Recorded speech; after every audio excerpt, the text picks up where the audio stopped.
Hello, this is Lecture 3 that will introduce you to the political system of the United States of America. So first, let's start with an overview of national, state, and local governments in the US. The American system of government that began as an experiment in liberty and democracy in 1776 has proven to be remarkably resilient and adaptable. While often categorized as a democracy, the United States is more accurately defined as a constitutional federal republic. So what does this mean? Constitutional refers to the fact that government in the United States is based on a constitution, which is the supreme law of the United States. The Constitution not only provides the framework for how the federal and state governments are structured, but also places significant limits on their powers. Federal means that there is both a national government and governments of the 50 states. And a republic is a form of government in which the people hold power but elect representatives to exercise that power. To a visiting observer, so to a stranger, the US government may seem quite straightforward.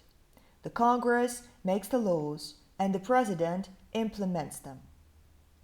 However, a close inspection reveals a much more complex system of interactions and influences. As a republic, the ultimate power within the American system rests with the people. This power is exercised through regular, scheduled elections in which voters select the President, members of Congress, and various state and local officials. These officials and their staffs formulate policy, make laws, and direct the day-to-day operations of government. The US Constitution is the blueprint for American system of government. Ratified in 1788, the Constitution defines three separate branches of government: legislative, executive, and judicial, their powers, and how positions in each are to be filled. One defining characteristic of the Constitution is the system of checks and balances that was created to distribute power among the three branches. Each branch exercises some form of power over the others. For example, justices of the Supreme Court are appointed by the President, but subject to the consent of the US Senate. Likewise, the judiciary can strike down as unconstitutional any laws passed by Congress and signed by the Parliament. These and other checks and balances ensure that no single branch of government exercises too much power. Because the government may exercise only those powers specifically granted to it in the Constitution is an important protection of the rights and powers of the people. The first 10 amendments to the Constitution are collectively known as the Bill of Rights. The Bill of Rights guarantees important freedoms to every American, including freedom of speech, press, and religion, and the right to be free from unreasonable searches and to have a trial by jury. The Constitution, as the supreme law of the land, limits the legislative and executive powers of all levels of government. So any law or portion of a law that is deemed by the courts to be in conflict with the Constitution is nullified, with the US Supreme Court having the final say in such matters. Amendments to the Constitution are adopted when proposed by 2/3 of the House and Senate, and ratified by 3/4 of the state. This is a difficult process, with only 27 amendments having been made since the Constitution was ratified. Of these, only 16 have been adopted since 1800.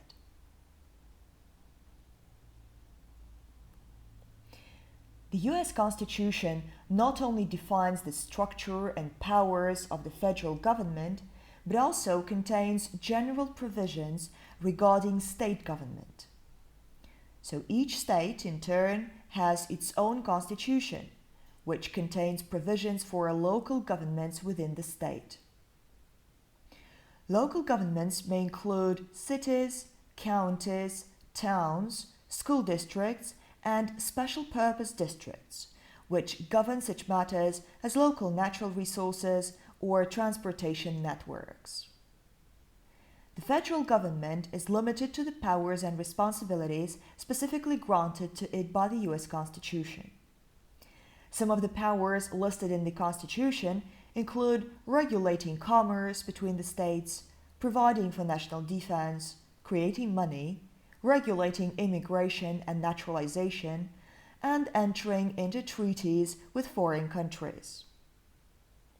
However, over time, the Constitution has been interpreted and amended to adapt to changing circumstances, and the powers exercised by the federal government have changed with it. Working with the states, the federal government creates certain laws and programs that are funded federally but administered by the states.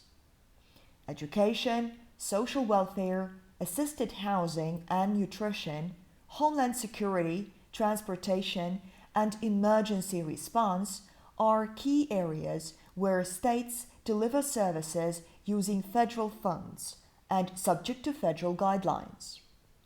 So this gives the federal government the power to influence the states. For example, in 1970s, the federal government wanted to lower highway speed limits to reduce energy consumption. Rather than simply legislate a lower speed limit, the federal government threatened to withhold money for road projects from states that did not themselves lower the speed limit in their states. In many cases, the states must also partially fund the programs to qualify for federal funds. A local government is chartered according to its state's constitution. Just as the policies enacted by the state government must not conflict with federal laws, a local government is subject to the legal environment created by the state constitution and statutes. As a constitutional federal republic, the United States is not unique. Many democracies are in fact constitutional republics and share with the United States long traditions of democratic representation, the rule of law, and constitutional protections. One significant difference between the United States and some other major democracies is the selection and role of the head of government. In parliamentary systems, the head of government is a prime minister, selected from the parliament, and typically is the leader of the majority political party or coalition. The prime minister appoints a cabinet of ministers, often consisting of other members of the parliament.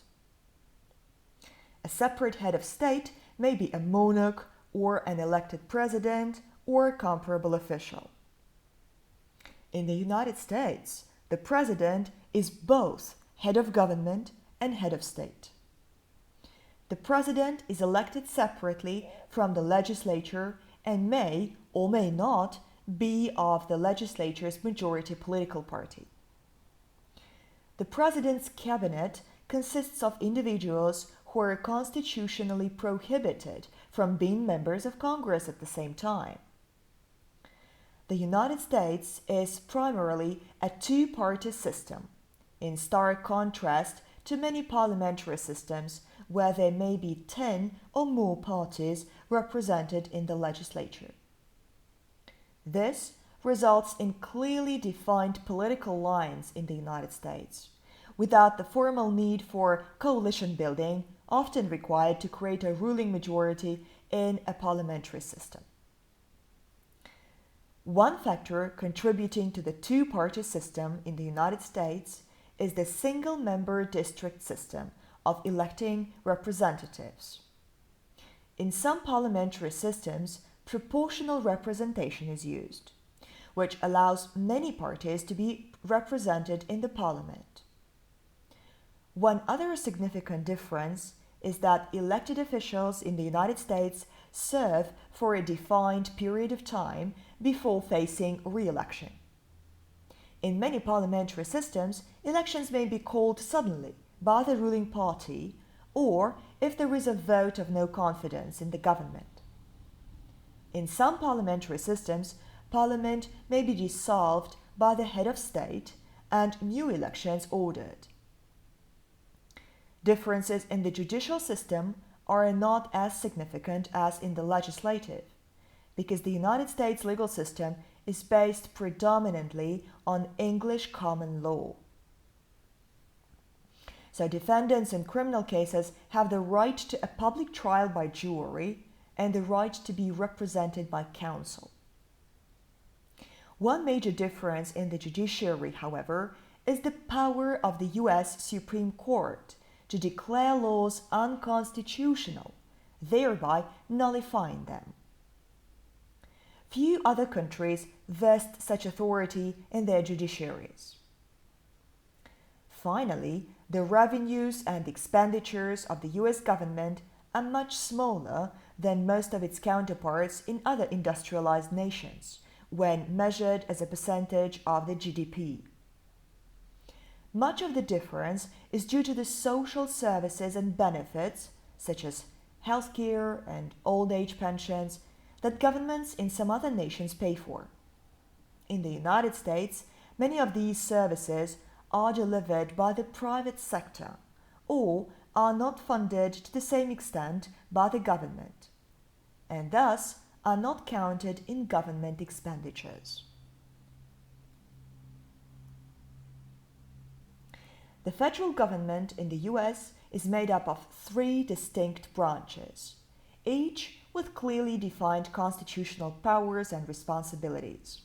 These are the legislative branch, the executive branch, and the judicial branch.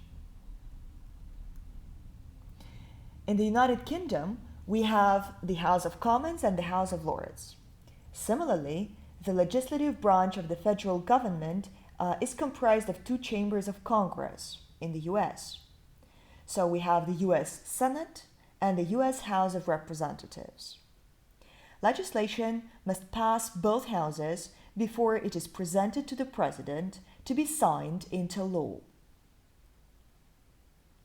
Each year, thousands of bills are introduced in Congress, but only a few hundred are passed into law. So let's summarize the process of how a bill makes its way from draft to being signed into law by the President. So first, a bill is written.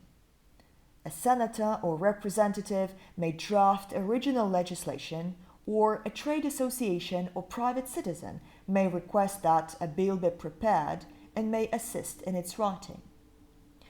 But only a senator or a representative can actually introduce a bill. Once written, the author of the bill will seek co-sponsors from among his or her colleagues to add greater credibility to the initiative. Then the bill is introduced into the Senate and/or the House of Representatives. It is assigned a number, and its title and sponsors are published in the Congressional Record. Then the parliamentarians of the House of Representatives and of the Senate assign the bill to the committee with appropriate jurisdiction. The chair of the committee may then assign the bill to the most appropriate subcommittee. It is important to note that the committee and subcommittee chairs have a great deal of power over how a bill assigned to them is considered.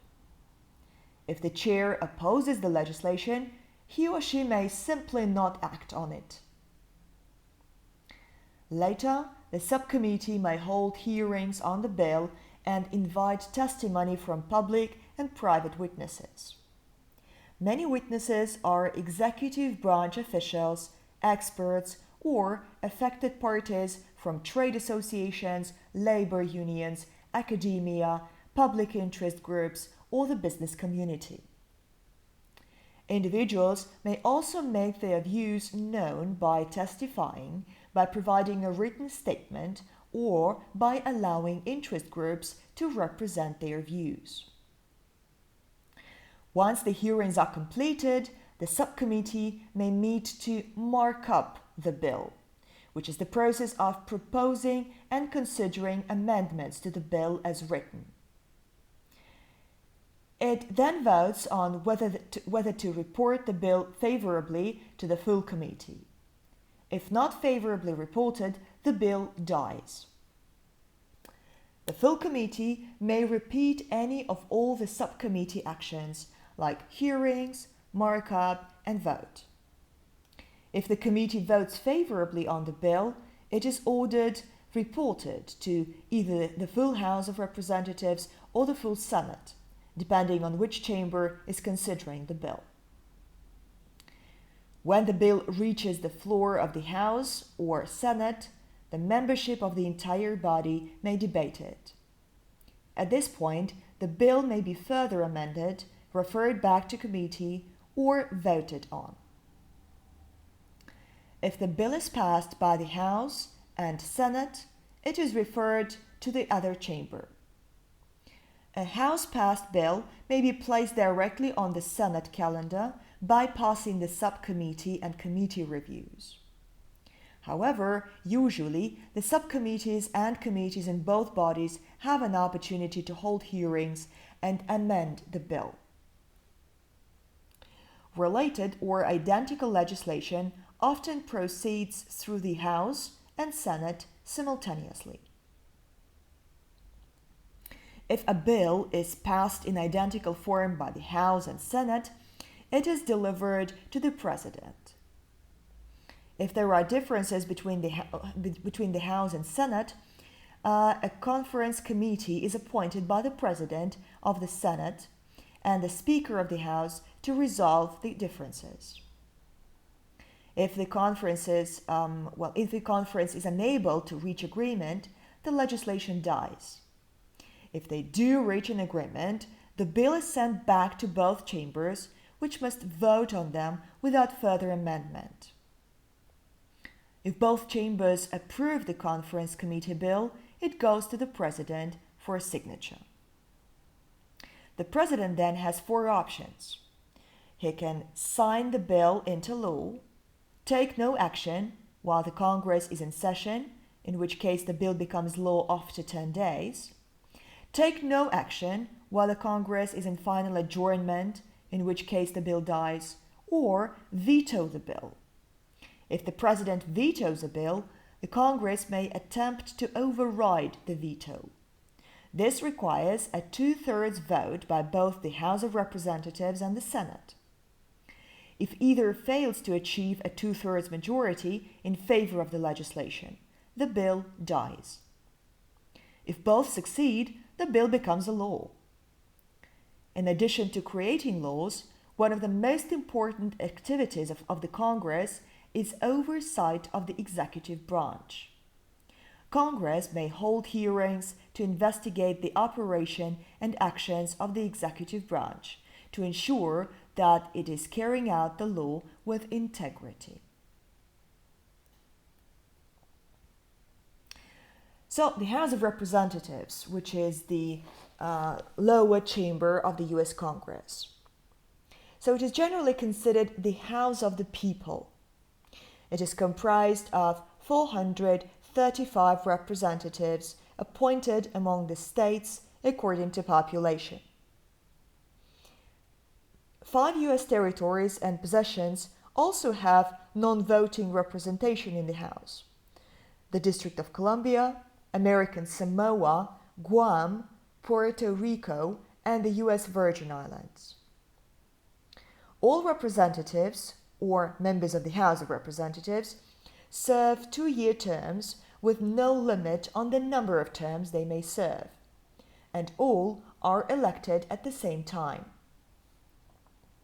Each representative is elected from a defined geographic area within a state, called a congressional district. Vacancies in the House of Representatives are filled only by a special election or in a general election. The members of the House elect a Speaker of the House, who is the leading officer of the chamber, and in practice is a member of the majority party. Special powers and responsibilities of the House are not shared with the Senate include the power to bring charges of impeachment against the President and Supreme Court justices. All bills for raising revenue must originate in the House. And the House selects the President in cases where no presidential candidate receives a majority of electoral votes. In such cases, each state delegation has one vote. The Senate. The Senate is considered the upper chamber and is considered more deliberative than the House of Representatives. The Senate is comprised of 100 senators, 2 from each state. Senators serve 6-year terms with no limit on the number of terms they may serve. For election purposes, senators are divided into 3 classes. One class stands for election every 2 years, and this ensures that they are always experienced legislators serving in Congress. Vacancies in the Senate are generally filled by appointment by the governor of the state where the vacancy exists. The Vice President of the United States serves as the President of the Senate, voting only in cases of a tie. When sharing broad legislative powers with the House of Representatives, the Senate has several unique powers to itself. The first is that the Senate must confirm presidential appointments to the Supreme Court, lower federal courts, and key positions within the executive branch before the appointees can take office. The second unique power is that the Senate approves or rejects international treaties negotiated by the President. And finally, in cases of impeachment of the President or a member of the Supreme Court, the full Senate conducts the trial and acts as a jury.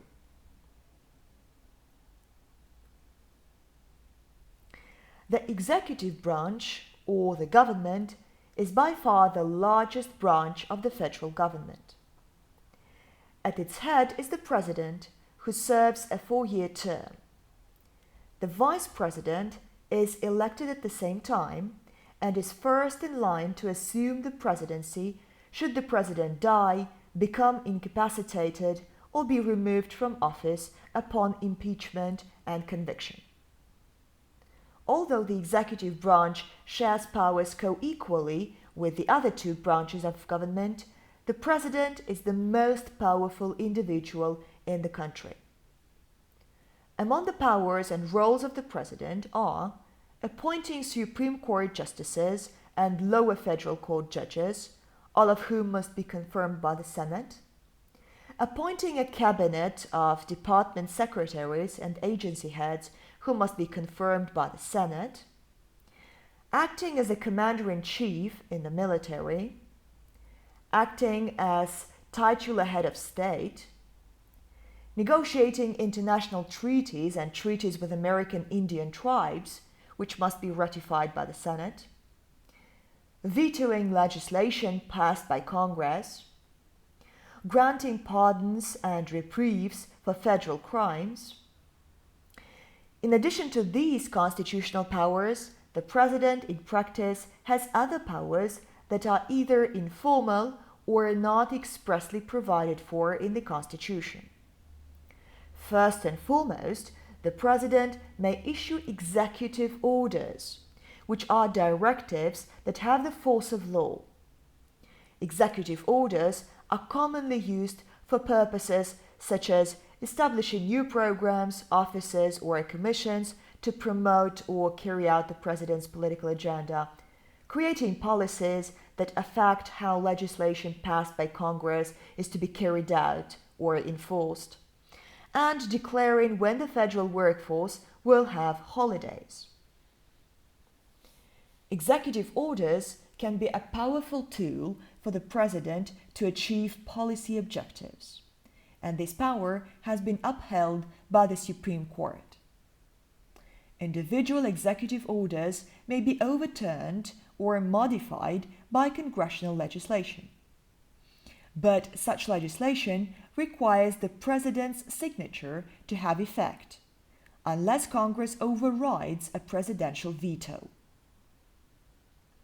Executive orders may also be challenged in court if they are perceived to violate the Constitution or to conflict with existing laws.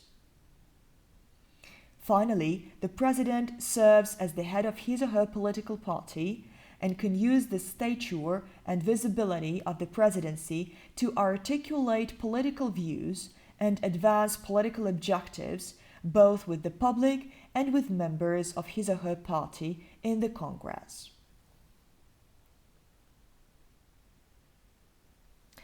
Beneath the president and vice president are 15 departments and numerous agencies, which together make up the government that we see every day. They are responsible for administering the law, enforcing it, and delivering various governmental services. Their functions are far-reaching and affect the lives of every American.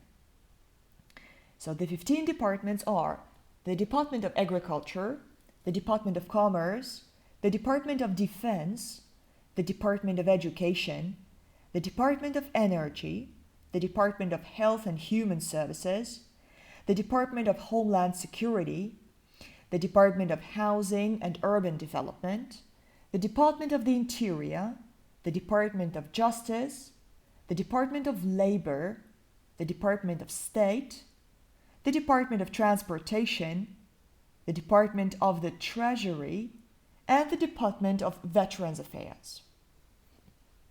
Each department is headed by a secretary who is appointed to the position by the president, subject to Senate confirmation.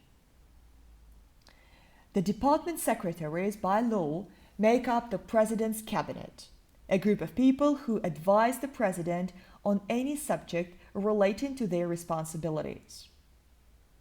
The president may also accord cabinet-level status to other top executive branch officials. Typically, this includes the vice president, the president's chief of staff, the director of the Office of Management and Budget, and the U.S. Trade Representative. Other positions that are currently or have recently been considered cabinet-level positions are the Director of the Environmental Protection Agency, the Director of the Central Intelligence, and the President's National Security Advisor. In addition to the cabinet-level departments, there are numerous independent executive branch agencies and commissions, some of which are quite large. Some examples include the U.S. Postal Service, the Environmental Protection Agency, and the National Aeronautics and Space Administration, NASA. Regulatory agencies are an especially powerful type of agency. They are empowered by Congress to make and enforce rules governing specific parts of the economy, often dealing with complex technical issues.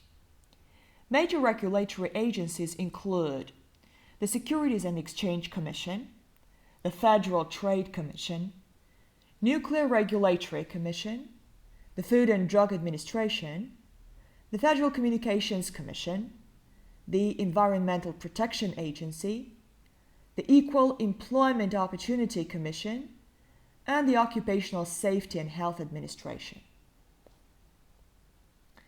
Together with other regulatory agencies, these bodies make rules that affect nearly every business and consumer. Commission members and agency heads are appointed by the President, subject to the Senate approval. Their rules have the force of law, but may be challenged in the courts or overturned by the Congress. Of all the independent agencies, none is more independent than the Federal Reserve System. This is the nation's central bank, also known simply as the Fed. The Board of Governors of the Federal Reserve is responsible for establishing the nation's monetary policy, setting interest rates, and determining the supply of money. Decisions made by the Fed have far-reaching effects on the nation's economy, interest rates, inflation, job creation, and international trade. In fact, many consider the chairman of the Board of Governors to be the second most powerful individual in the country after the president.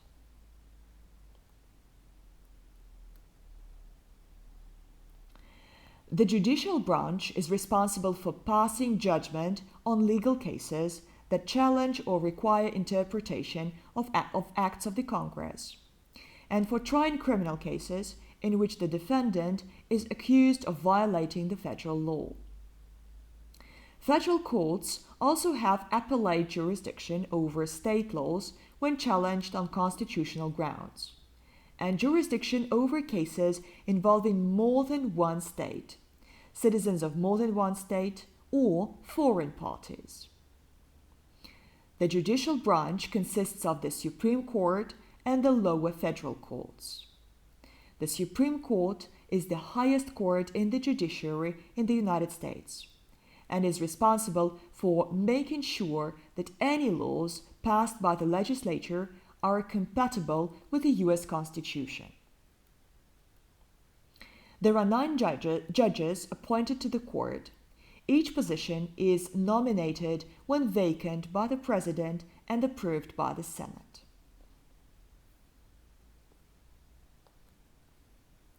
Federal courts include the Court of Appeal, also known as the circuit courts or appellate courts, federal district courts, bankruptcy courts, and courts of federal claims.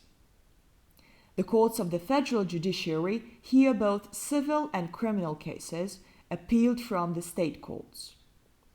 Their original jurisdiction covers cases relating to patents, trademarks, claims against the federal government, bankruptcy, financial securities, maritime law, and international claims.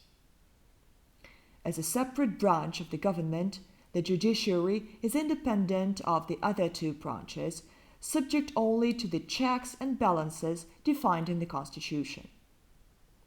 An independent federal judiciary is considered essential to ensure fairness and equal justice for all citizens.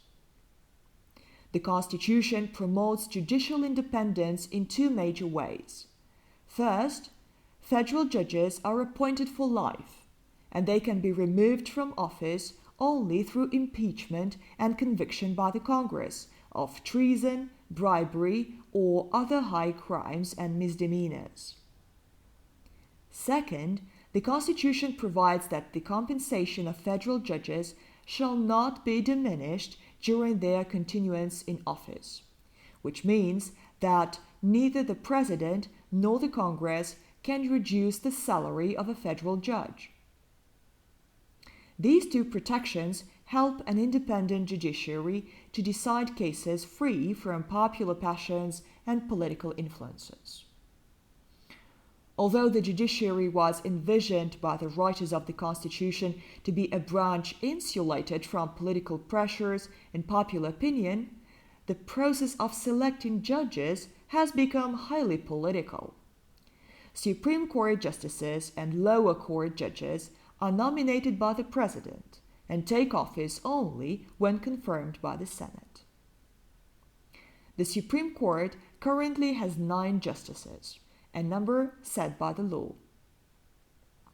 Lower federal courts, including their jurisdictions, number of judges, and budgets, are established by the Congress. All federal judges require confirmation by the Senate in order to take office permanently. The president, however, may appoint judges for a temporary term while the Congress is not in session.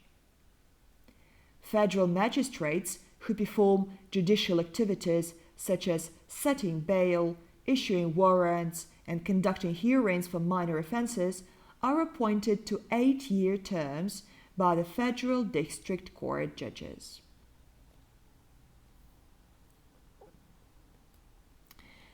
As a federal system of government, the United States has several layers of government ranging from the federal government at the national level to state and then local governments.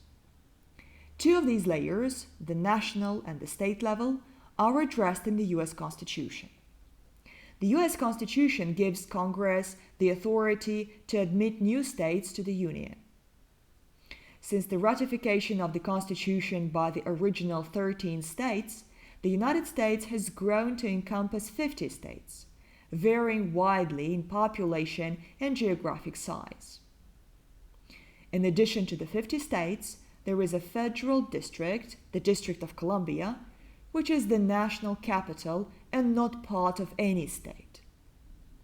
The District of Columbia is governed by the city government with budgetary control and administrative oversight by the U.S. Congress. State governments are not subunits of the federal government.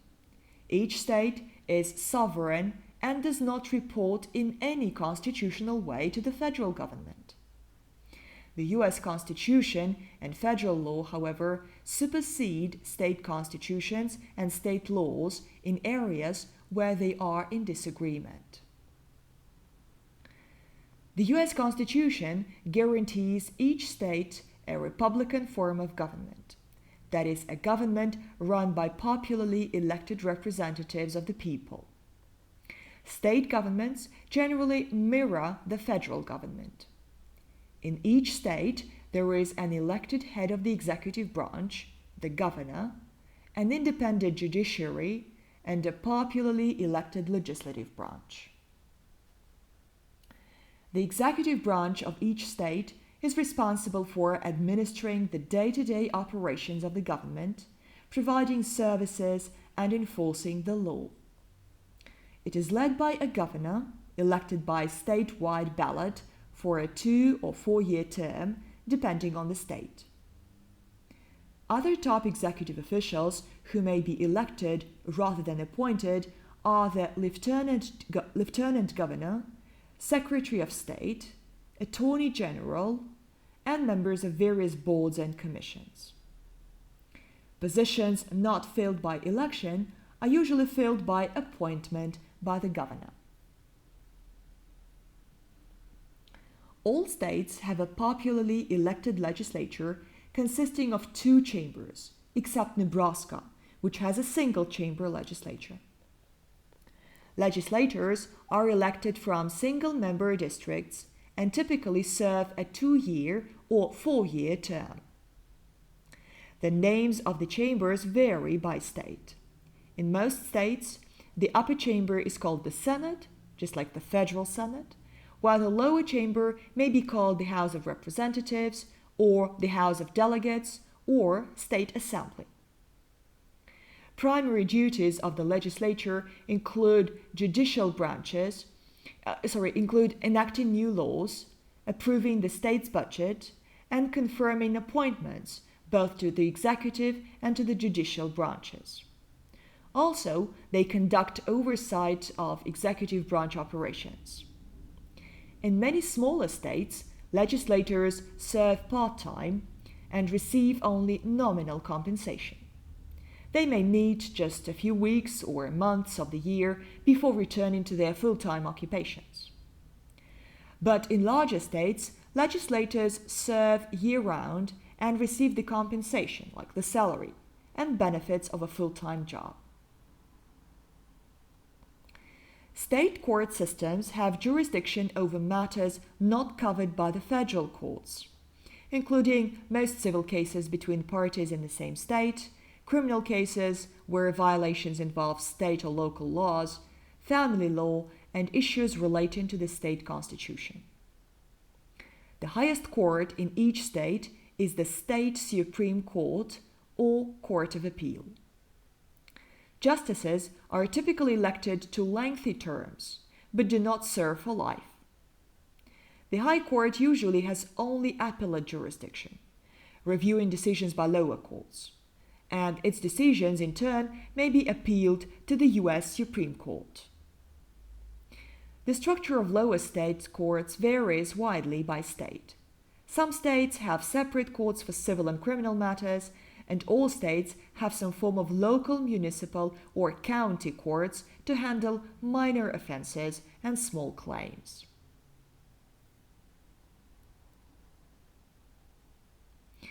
As sovereign entities within the framework of the US federal system, each state has its own constitution, elected officials, and governmental organizations. States have the power to make and enforce laws, levy taxes, and conduct their affairs largely free from intervention from the federal government or other states. State governments have primary responsibility for providing many important services that affect the everyday lives of the residents.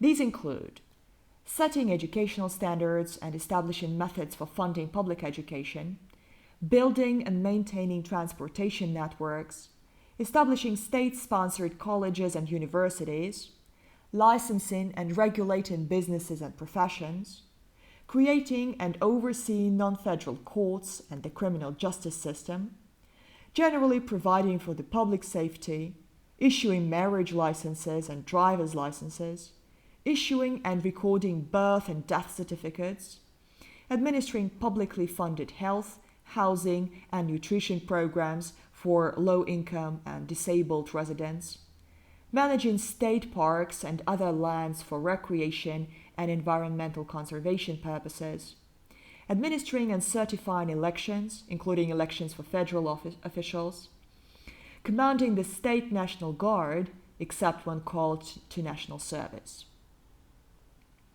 Some of these responsibilities are delegated to or shared with local governments in many states. For example, in most states, marriage licenses are issued by city or county governments rather than state governments. In contrast to the US Constitution, which is broadly written, state constitutions can be very detailed and very specific. Many state constitutions go on for pages describing, for example, the rules for issuing bonds or defining the jurisdiction of various state courts. Why so much detail in state constitutions? One reason is that they are more readily amended than the US Constitution. In most states, approval by a majority of voters in a statewide election is all that is required.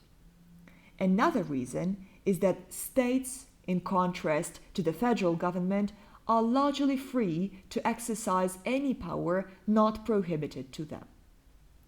In order to effectively restrict state government powers, their restrictions must be spelled out in the state's constitution. Finally, most states are required by their constitutions to have a balanced budget. Exceptions, such as borrowing to finance transportation or other construction projects, must be provided for in the Constitution. Now let's speak about local governments. Each state constitution provides for the establishment of local governmental entities. In all states, these local entities include counties and cities, but most states also provide for other types of local government, including wards, school districts, conservation districts, townships, and transportation authorities. These special types of local government have regulatory, administrative, or taxing authority as defined in the state constitution or in the state laws.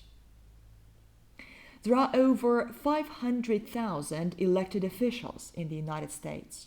Of these, fewer than 8,500 are at the national and state level. The rest are local government officials, city council members, school board members, mayors, sheriffs, and an array of other individuals who serve in various capacities. Counties are the basic territorial division within a state and range in size from under 100 square kilometers to over 200,000 square kilometers. In 48 states, counties are also the primary governing entity below the state government.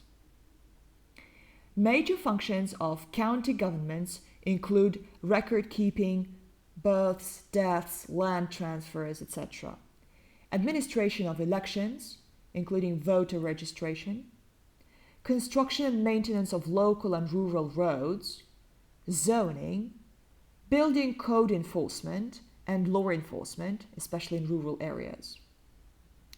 Some counties also share responsibility with the state for providing social benefits for low-income residents, monitoring and enforcing environmental regulations and building codes, overseeing child welfare, and performing judicial functions. In some states, counties are the geographic units for public school districts, but schools usually have a separate administrative structure. Counties are run by popularly elected officials. There is typically a board of supervisors or a county commission which sets policy and often exercises executive functions as well. Other elected county positions may include sheriff, judge, justice of the peace, medical examiner, assessor, or prosecutor, among others. In addition to these elected officials, many counties have a professional administrator who is hired to manage the county government's overall operations. Now, municipal governments. Municipalities are incorporated cities, towns, or villages within or independent of a county, having their own governing and taxing authority. They range in size from small towns with fewer than 100 residents to large metropolises spanning several counties, such as New York City. Municipal government responsibilities include public safety, maintenance of city streets, parks and recreation, wastewater treatment, trash removal, zoning and building code enforcement, fire and rescue services, animal control, public transportation, and other essential services. Larger cities may also provide assisted housing, operate public hospitals, and administer social welfare programs funded by the city, the state, or the federal government. Many cities also own or regulate public utilities such as water, electric power, natural gas, and telecommunications. Cities and towns are governed by elected officials.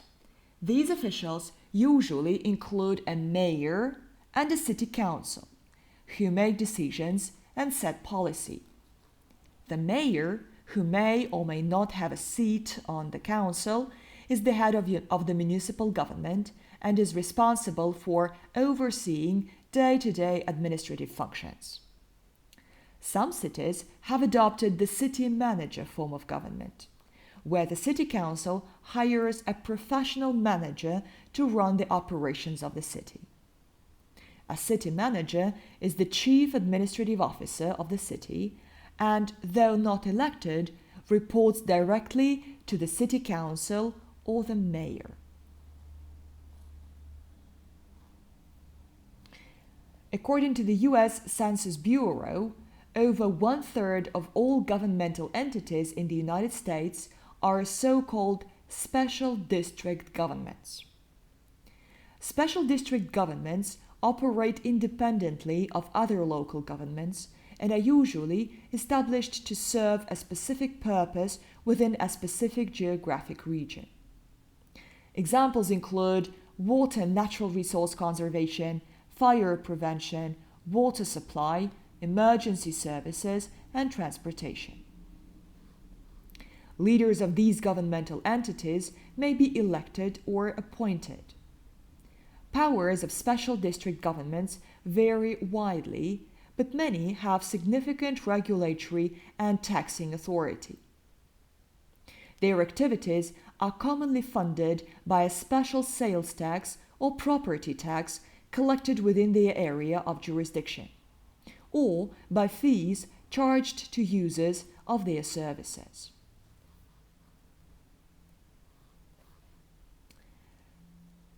Public education through grade 12 is available at no charge to virtually every school-age resident. Each state's constitution or public laws provide for the manner by which public education is to be administered and funded. In most cases, school districts are established with a popularly elected school board or board of trustees.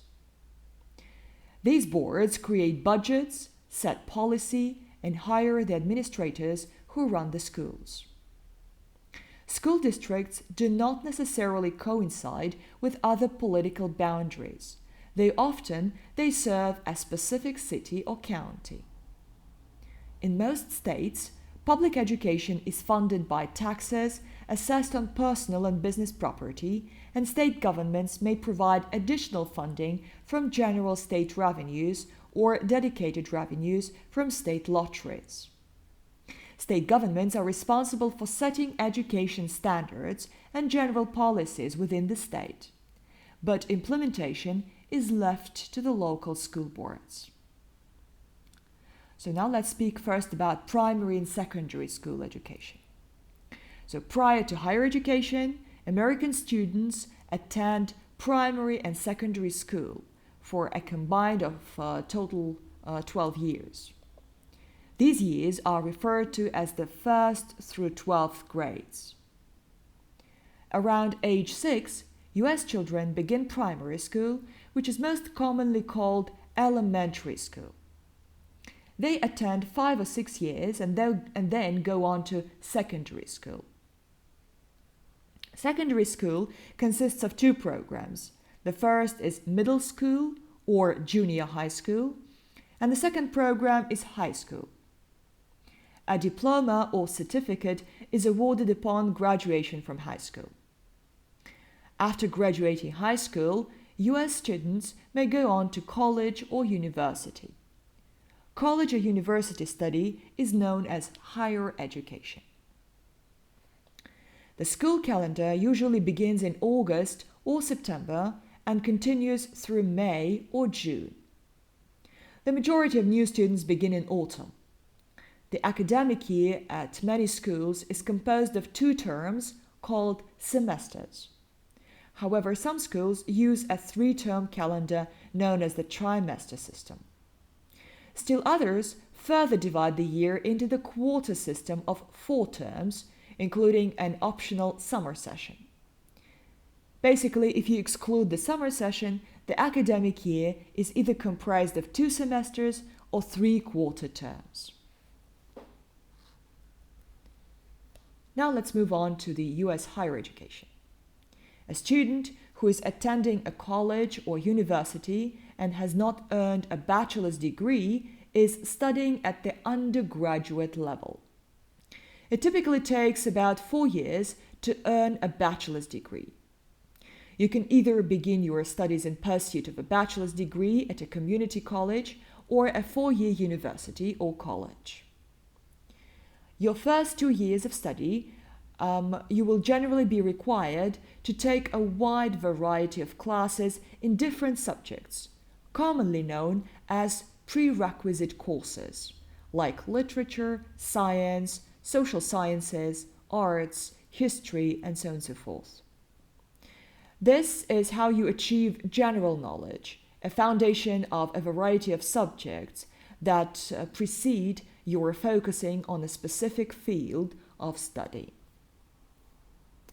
Many students choose to study at a community college in order to complete the first 2 years of prerequisite courses. Thus, they will earn the so-called associate degree, the Associate of Arts degree, for instance, and then they can transfer to a 4-year university or college. A major is the specific field of study in which your degree is focused. For example, if someone's major is journalism, they will earn a Bachelor of Arts in journalism. Students are required to take a certain number of courses in the field in order to meet the degree requirements of the major. Students must choose their major at the beginning of the 3rd year of the college or university. A very unique characteristic of the American higher education system is that students can change their major multiple times if they choose. It is extremely common for American students to switch majors at some point in their undergraduate studies. Often, students discover a different field that they excel in or enjoy. The American education system is very flexible. Keep in mind, though, that switching majors may result in more courses, which means more time and more money. Presently, a college or university graduate with a bachelor's degree may want to seriously think about graduate study in order to enter certain professions or advance their careers. This degree is usually mandatory for high-level positions in science, engineering, health, and education.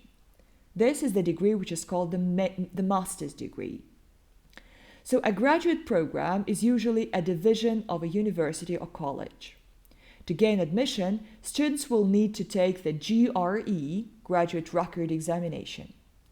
Certain master's programs require specific tests, such as the LSAT for law school, the GRE or GMAT for business school, and the MCAT for medical school.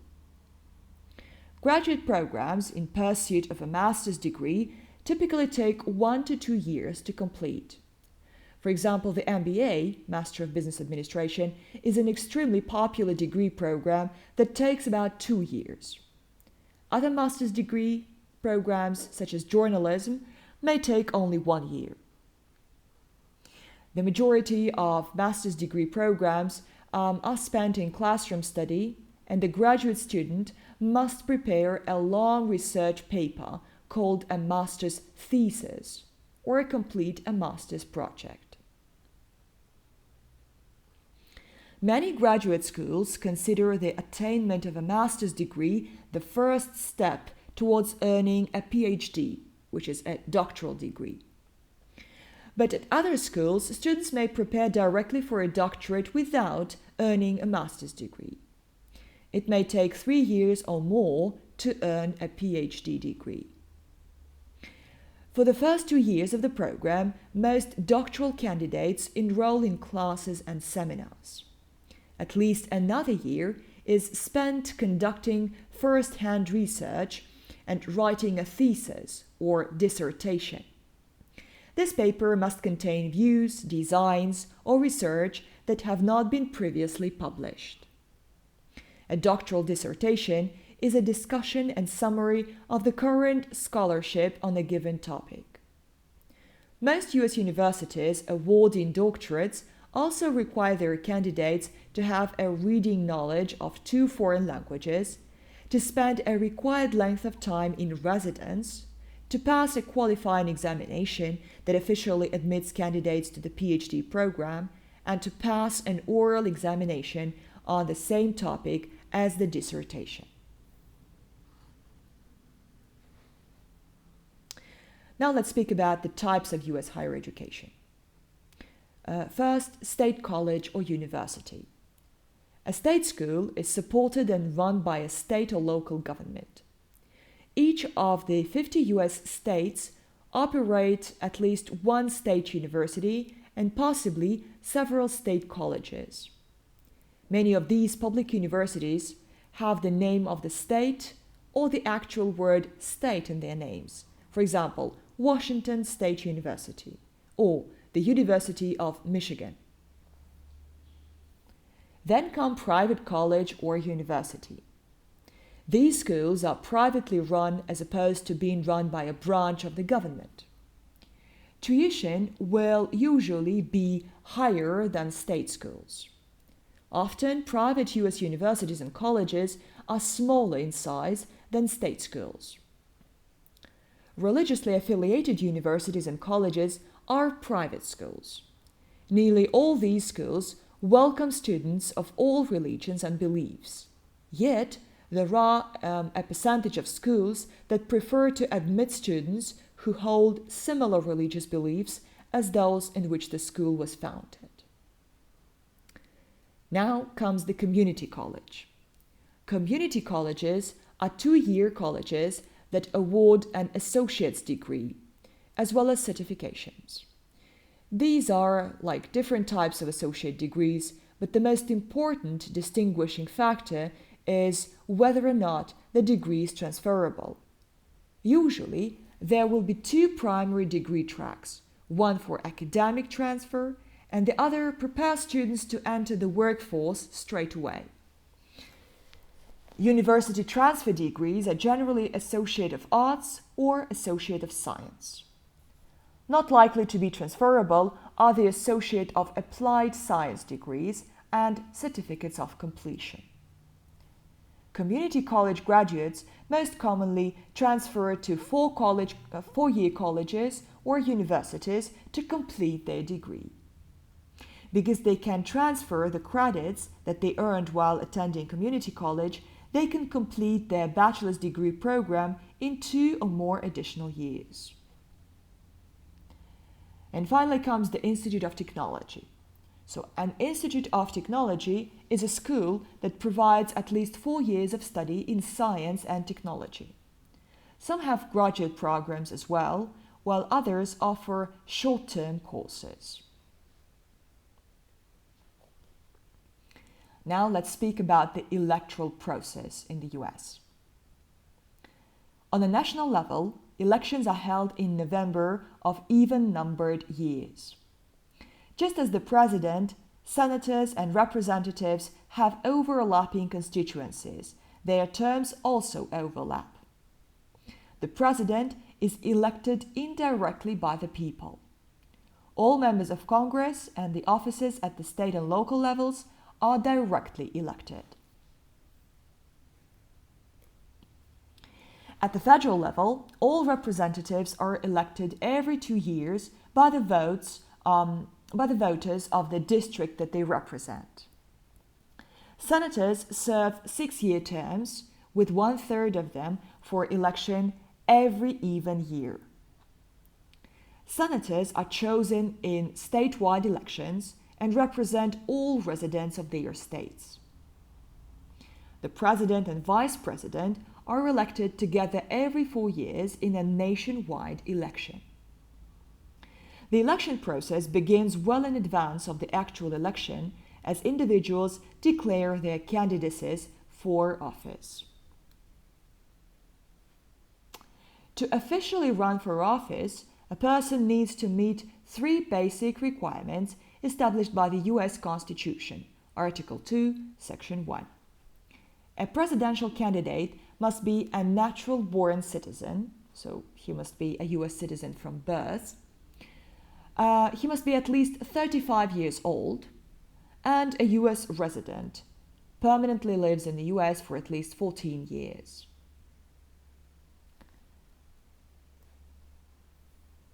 So let's speak about the stages of the presidential elections in the US.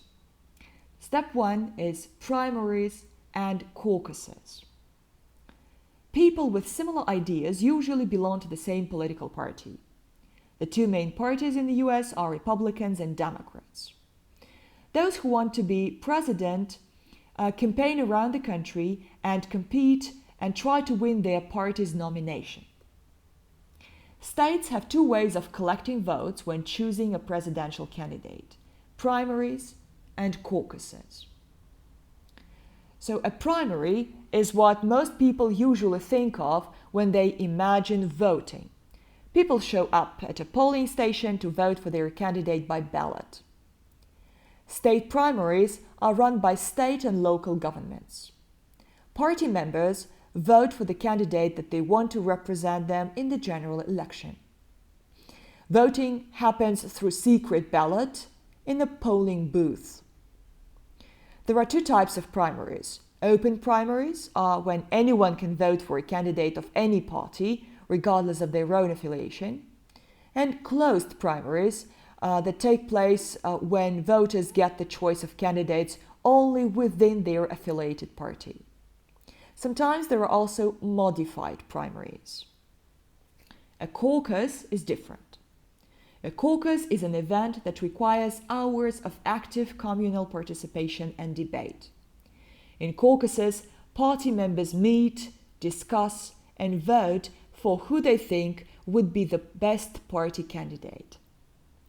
Caucuses are private meetings run by political parties. They are held at the county, district, or precinct level. In most, participants divide themselves into groups according to the candidate they support. Undecided voters form their own group. Each group gives speeches supporting its candidate and tries to get others to join its group. At the end, the number of votes in each group determines how many delegates each candidate has won. Now, step 2, national conventions and general election. So if we get back to this picture, here we see the national conventions. This is step 2. So after the primaries and caucuses, each major party, Democrats and Republicans, hold a national convention to select a presidential nominee. There are two main types of delegates at the national convention. Pledged or bound delegates must support the candidate they were awarded to through the primary or caucus process. Unpledged delegates or superdelegates can support any presidential candidate they choose. The party's presidential nominee announces his or her choice for vice president. The presidential candidates campaign throughout the country to win the support of the general population. On election day, people in every state cast their vote. Step 3. The Electoral College. When people cast their vote, they were actually voting for a group of people called electors.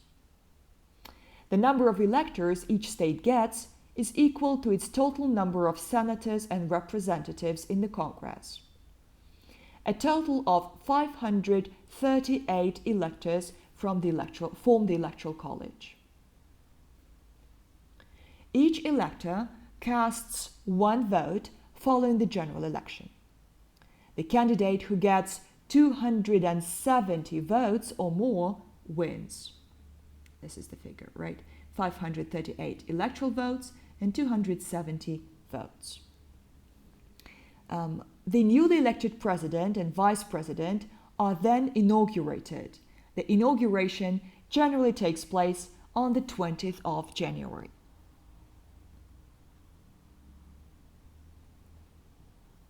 Now let's speak about the political parties in the US.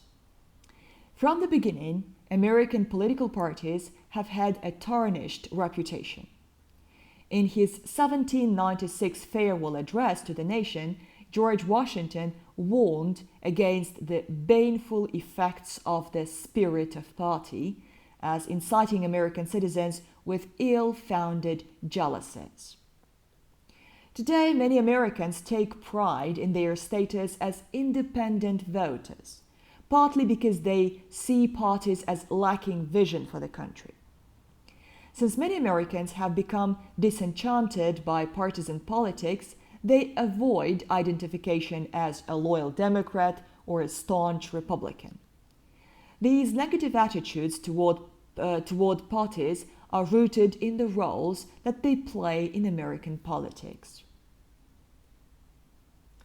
Among the two major parties, the Democratic Party, which is generally associated with the symbol of the donkey, generally positions itself as center-left in American politics, and supports an American liberalism platform, while the Republican Party, generally associated with the elephant, generally positions itself as center-right and supports an American conservatism platform.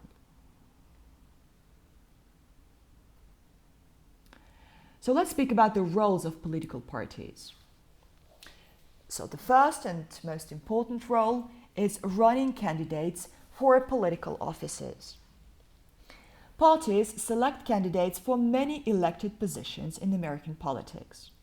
With so many officials to choose, most voters would be overwhelmed by the decisions they would have to make if candidates did not wear party labels. Parties present policy alternatives for voters. Some voters even choose a straight ticket or candidates from the same party for all positions in that election. Role number 2, checking the other party. A party that does not hold the majority in Congress often keeps the party in power from taking complete control. Party leaders can publicly criticize actions of a president who was elected by the opposite party. The criticism of partisanship comes from this party role because many Americans think that the checking becomes petty and self-serving. Role number 3, informing the public. Parties take stands on issues and criticize the points of view of the other parties. Their well-publicized discussions help to inform citizens about important issues and present alternative ways of solving societal problems. Role number 4, organizing the government. Congress and the state legislatures are organized according to party affiliations. Legislative representatives usually support their party's position when considering potential laws and policies, and most votes fall roughly along party lines. Virtually all candidates run for public office with party labels that define their behavior after they win.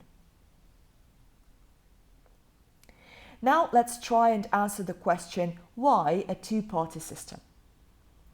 Most democratic nations have multi-party systems. Even though third parties have popped up regularly throughout American history, they have either died or their ideas have been absorbed by a major party. 3 good reasons for the American two-party system include the following.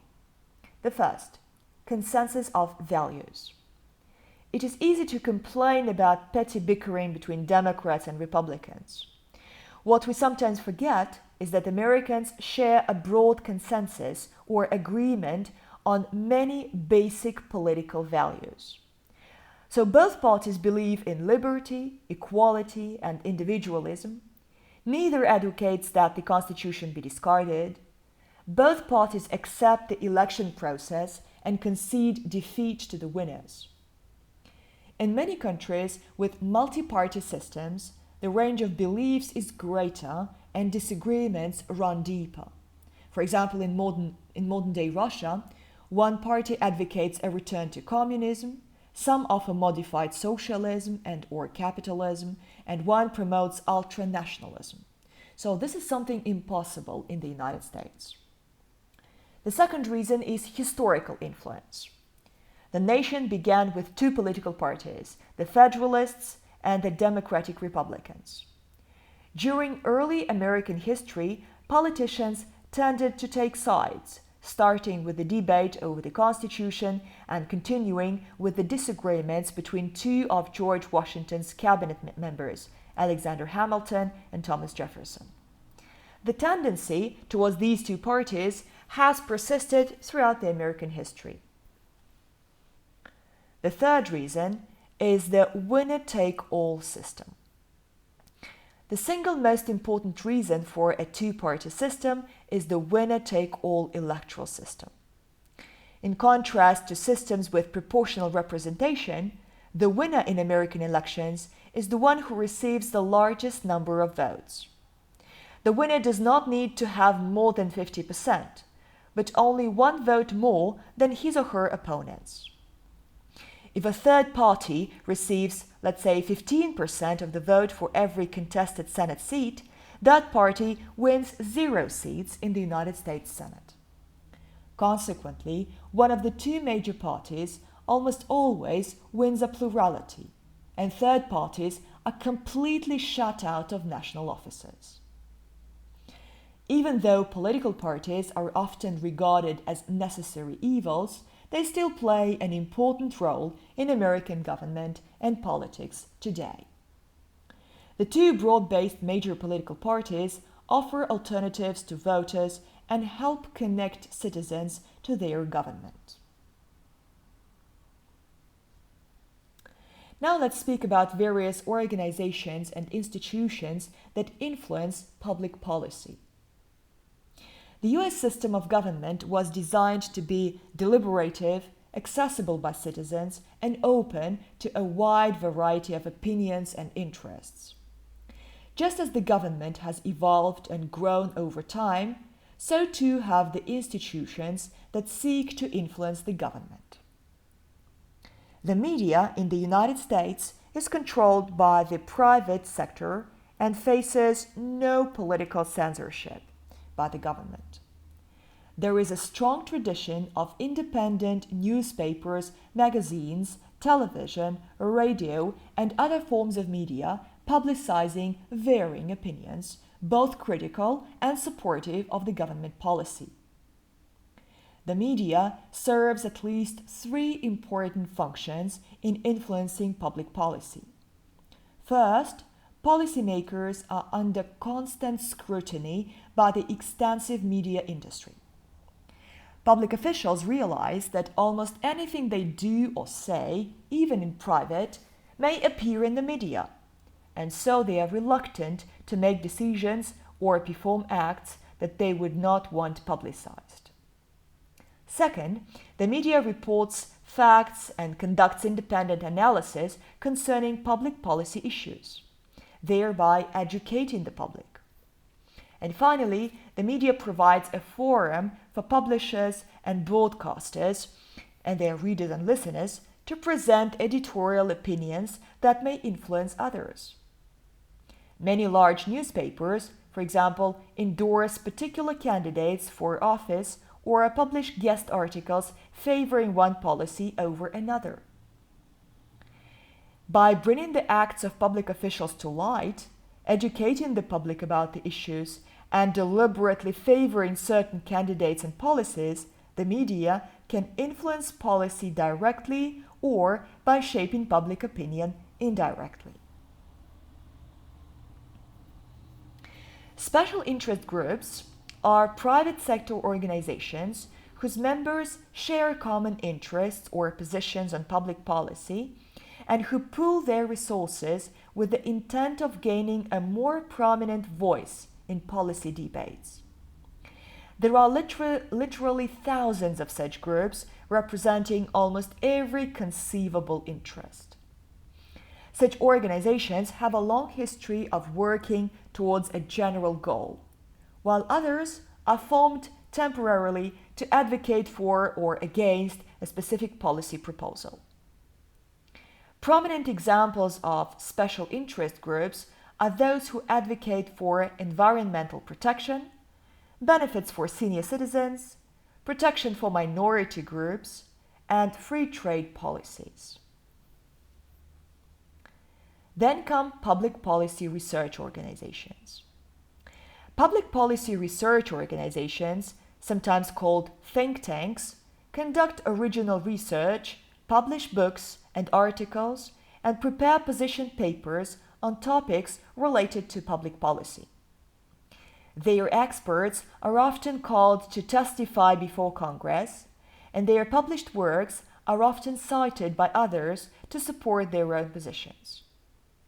While some of these groups have a distinct partiality towards liberal or conservative policies, many are highly respected as authoritative sources of study on matters that affect public policy. Some prominent think tanks with a long history of contributing to the public policy debate include the Brookings Institution, Heritage Foundation, Sato Institute, American Enterprise Institute, Center for Strategic and International Studies, and the Competitive Enterprise Institute. Trade associations. Trade associations are membership organizations that represent the interests of a particular industry or profession. They communicate the concerns of their members to policymakers both in the legislative and executive branches. Just as importantly, they report back to their members about new policies, new rules, and new proposals, so that the members are educated about what is required of them. Now, labor unions. While the primary purpose of labor unions is to represent their members in negotiations with employers, unions also play a significant role in influencing the public policy. In speaking for their members, their input is considered whenever trade, environmental, workplace safety, healthcare, and other key issues are debated. Unions are considered influential because of their ability to mobilize their members to vote and speak out. Unlike business associations, which typically represent a relatively small number of companies, trade unions represent thousands or millions of workers who are also voters. Now, individuals and private sector businesses. Private citizens and businesses commonly form coalitions or interest groups to make their voices heard in the halls of the government. But many also take steps on their own to influence government policy. These activities include writing to their elected officials about particular policies, writing letters to the editor of their local newspaper, and appearing at hearings and other public functions where policy is debated. Because businesses are affected to a great degree by government policies, many corporations have established government relations offices to represent their interests in Washington. While a primary function of these corporate representatives is to educate and communicate to policymakers how proposed legislation will affect the corporation, they also serve other functions. Ensuring that their employers are aware of laws and policies that apply to them, providing expert, substantive advice about the effects of proposed legislation, which can help lawmakers create fairer laws with fewer unintended consequences. Corporate representatives who are effective and principled advocates of the interests of their companies and of the business community as a whole help government arrive at better informed decisions. This is Bryce Harlow, who used to say this in 1984. Now, state and local governmental associations also affect the public policy. So, because state and local governments can be significantly affected by federal government policy, they have formed their own associations to ensure that the interests of states, cities, counties, and other governments have a voice. Several major groups in this category are National Governors Association, National League of Cities, National Conference of State Legislators, National Association of Counties, International City Managers Association, and U.S. Conference of Mayors. These organizations are particularly vocal on federal transportation, tax, environmental, education, and social policy. Federal policymakers often turn to state and local governments for advice on how best to structure and implement programs such as housing, nutrition, and healthcare that are funded federally but delivered locally. And finally come foreign governments and multilateral organizations. As the governing power of a sovereign nation, the US government is technically responsible only to the American people. There are ways, however, for foreign governments to influence policy in the United States. Treaties, for example, become the law of the United States when ratified. In negotiating these treaties, foreign governments have influence over what will become US law. Foreign governments and international bodies can influence the US in other ways, either directly or indirectly. One good example is on trade disputes, where foreign governments have the authority to impose duties on imports from the United States. These governments may knowingly target goods from influential US industries or states, believing that the affected parties in the United States will call on the government to change policies to avoid the duties. So this was particularly the situation during the trade wars between China and the United States.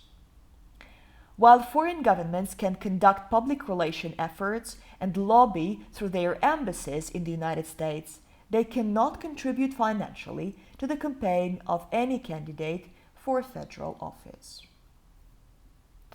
So this is basically it about the US politics, about the US political system. Thank you and goodbye.